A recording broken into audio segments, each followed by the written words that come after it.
আসসালামু আলাইকুম। আজকে নিজের সিভিটা আপডেট করে নিচ্ছিলাম। তো সিভি লিখতে লিখতে আপডেট করেছিলাম, যেহেতু অনেক কিছু মাথায় ঘুরছিল।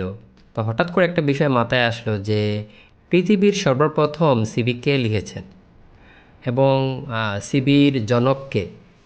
তো রিসার্চ করে একটা ভালো একটা মজার একটা ঘটনা সামনে আসলো।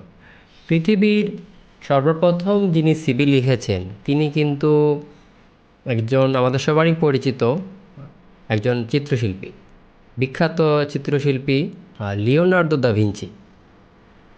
আপনারা সবাই জানেন উনি ওনার মোনালিসা চিত্রের জন্য বিখ্যাত। এবং উনি কিন্তু যখন এই সিভিটা লিখেছিলেন, তৎকালীন মিলানের প্রশাসক লিওনার্দো দা ভিঞ্চি উনি ভালো করেই জানতেন যে মিলানের তৎকালীন প্রশাসকের একজন লোক প্রয়োজন যে যুদ্ধক্ষেত্রে দক্ষ।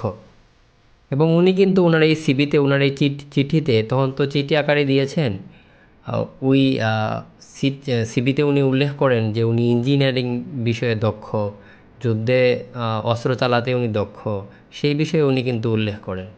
এবং সবার শেষে উনি কিন্তু ওনার যে চিত্রশিল্পী হিসেবেও, শিল্পী হিসেবে উনি একটু পারদর্শী, সেটাও খুবই বিনীতভাবে উনি সুন্দর করে লিখেছেন।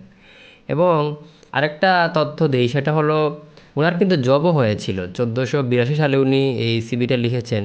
এবং এই সিভির প্রেক্ষিতে ওনার জব হয়েছিল প্রায় 17 বছর উনি জবটি করেছিলেন। প্রায় 17 বছর এই জবটি উনি করেছেন। এবং উনি কিন্তু শিল্পী হিসেবে আবার জয়েন করেন, যেহেতু উনি শিল্পী হিসেবে একটু দক্ষ।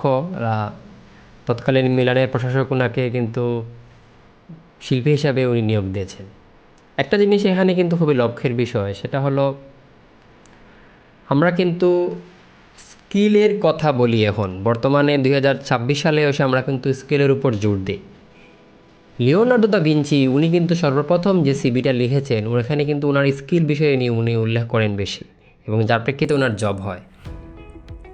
বর্তমানে কিন্তু ওই স্কিলের উপরই জোর দেওয়া হয় বেশি।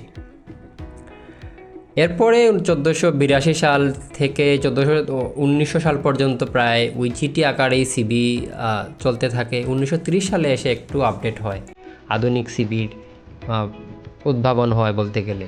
কিন্তু প্রথম যে সিবিটা লিখেছিলেন এটা কিন্তু লিওনার্দো দা ভিঞ্চি ছিলেন। এবং তার জবও হয়েছিল এই সিবির প্রেক্ষিতে। একটা মজার ঘটনা, তাই শেয়ার করলাম। ধন্যবাদ, ভালো থাকবেন, আল্লাহ হাফেজ।